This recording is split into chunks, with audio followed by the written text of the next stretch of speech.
कभी सोचा है कि एक छोटी सी बेइज्जती, एक मामूली सा अपमान किसी की पूरी दुनिया को तहस-नहस कर सकता है? आज की कहानी कुछ ऐसी ही है। ये कहानी है सम्मान की, धोखे की और उस एक पल की जब एक जहरीला झूठ सब कुछ बदल देता है। तो चलिए इस कहानी के सफर पर निकलते हैं। सबसे पहले हम मिलेंगे सेठ रामभज से, जानेंगे उनकी महानता के बारे में।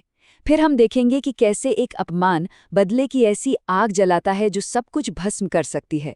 और आखिर में इस पूरी कहानी से मिलने वाली उस सीख पर भी बात करेंगे जो शायद आज भी उतनी ही सच्ची है। तो बात शुरू होती है वर्धमान नगर से। यहाँ एक सेठ थे। अरे सिर्फ सेठ नहीं थे, वो उस शहर की पहचान थे। उनका नाम ही काफी था। कहते हैं कि उनकी जुबान से निकला हर लफ्ज कानून बन जाता था। और ये थे सेठ रामभज, एक ऐसा नाम जो अच्छाई और ईमानदारी की गारंटी हुआ करता था। अमीर हो या गरीब, छोटा हो या बड़ा, शहर का हर एक बाशिंदा उनकी दिल से इज्जत करता था। उनकी शख्सियत ही कुछ ऐसी थी। देखिए, सेठ रामभज सिर्फ कहने के लिए सेठ नहीं थे, उनके काम उन्हें महान बनाते थे।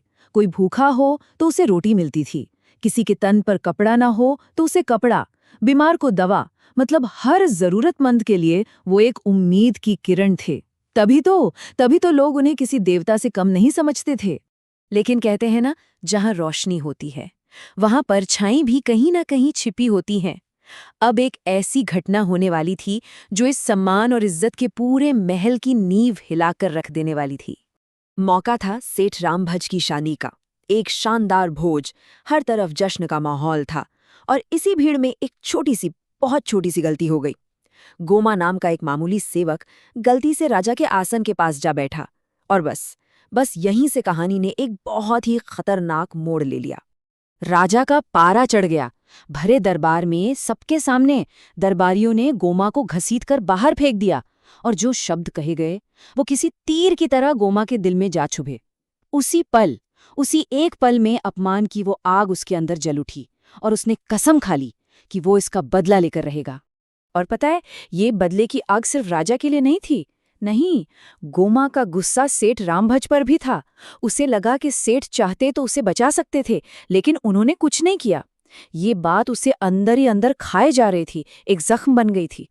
तो अब कहानी उस मोड़ पर आ पहुंचती है जहां एक छोटा सा, एक फुसफुसाहट में कहा गया झूठ सब कुछ तबाह करने की ताकत रखता है। गोमा ने बदला लेने का जो तरीका सोचा था वो तलवार से भी ज्यादा तेज था। एक ऐसा जाल जिससे बच पाना नामुमकिन था। तो एक रात जब महल में सब शांत था, राजा अपने कमरे में सो रहे थे, तभी गोमा, जो वहीं सफाई कर रहा था, उसने नींद में बड़बड़ाने का नाटक किया। और अपनी बड़बड़ाहट में उसने एक ऐसा जहरीला झूठ बोला कि राजा के कान खड़े हो गए। शक का वो छोटा सा बीज राजा के मन में बो दिया गया था। अगली सुबह जब राजा ने गोमा को बुलाकर पूछा तो वो क्या कहता? उसने बड़े भोलेपन से कह दिया कि वो तो नींद में था, उसे कुछ याद नहीं। अब सोचिए राजा की हालत। एक तरफ सालों पुराना वफादार सेवक, दूसरी तरफ जिगरी दोस्त। किसका यकीन करे, किसका नहीं? राजा के मन में शक का एक भयानक तूफान उठ खड़ा हुआ। और बस वो शक का बीज अब एक विशाल पेड़ बनने लगा था। राजा शक के एक ऐसे गहरे समंदर में डूबता चला गया जहां से निकलना नामुमकिन लग रहा था। जो दोस्त कल तक जान से प्यारा था, आज वो ही सबसे बड़ा दुश्मन नजर आने लगा। दोस्ती, विश्वास, सब पर शक का ग्रहण लग चुका था। लेकिन कहानी का असली मजा तो अब आने वाला था, क्योंकि दूसरी तरफ सेठ रामभज भी कोई मामूली इंसान नहीं थे। जब उन्होंने राजा का ये बदला सा रूखा व्यवहार देखा तो वो समझ गए कि कुछ तो गड़बड़ है, और उन्होंने ठान लिया कि वो इस राज का पता लगाकर रहेंगे। एक दिन जब सेठ महल पहुंचे तो उन्होंने गेट पर ही गोमा को पहरेदार से कुछ कहते हुए सुन लिया।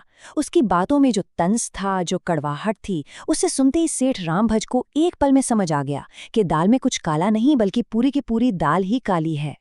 सेठ रामभज बहुत ही चतुर और दूर की सोचने वाले इंसान थे। वो समझ गए थे कि इस सारी समस्या की जड़ वो अपमानित हुआ सेवक ही है। अब उन्होंने लड़ाई नहीं की, बल्कि उन्होंने एक ऐसी चाल चलने की सोची जिससे सांप भी मर जाए और लाठी भी न टूटे। तो देखिए सेठ की चतुराई। उन्होंने जहर को जहर से काटने का फैसला किया। उन्होंने गोमा को लड़ने के बजाय उसे इज्जत दी, उसके जख्मों पर मरहम लगाया और उसे अपना दोस्त बना लिया। ये एक ऐसी बिसात थी जिसमें गोमा खुद अपनी ही चाल से मात खाने वाला था।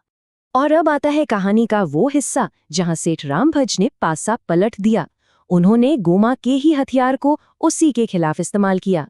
एक झूठ को एक दूसरे झूठ से काटने की तैयारी हो चुकी थी।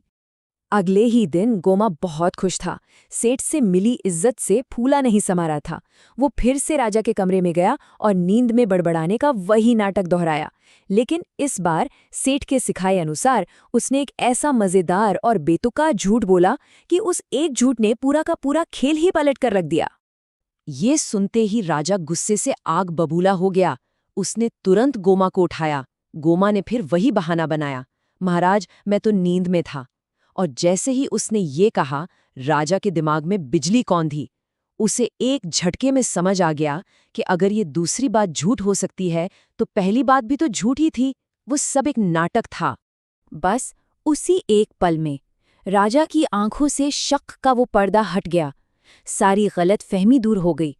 उसे अपनी भूल का एहसास हुआ और अपनी सबसे अजीज दोस्त और अपनी पत्नी पर उसका टूटा हुआ भरोसा एक बार फिर से जुड़ गया। तो इस तरह एक बड़ी तबाही होते होते बच गई। रिश्ते जुड़ गए। लेकिन ये कहानी यहाँ खत्म नहीं होती। ये अपने पीछे एक बहुत बहुत गहरी सीख छोड़ जाती है। एक ऐसी सीख जिसे हम सबको हमेशा याद रखना चाहिए। ये कहानी हमें सिखाती है कि कभी किसी को छोटा या कमज़ोर मत समझो, खासकर उसे जो सत्ता के यानी पावर के करीब हो, क्योंकि कभी-कभी एक छोटा सा कांटा भी बहुत गहरा जख्म दे सकता है। एक छोटा दुश्मन भी बहुत बड़ी तबाही ला सकता है। तो अंत में बस एक सवाल, सोचिएगा ज़रूर। एक छोटा सा झूठ, एक कड़वा बोल, एक मामूली सी फुसफुसाहट रिश्तों की बनी बनाई दुनिया में कितनी बड़ी आग लगा सकती है, कितनी तबाही मचा सकती है।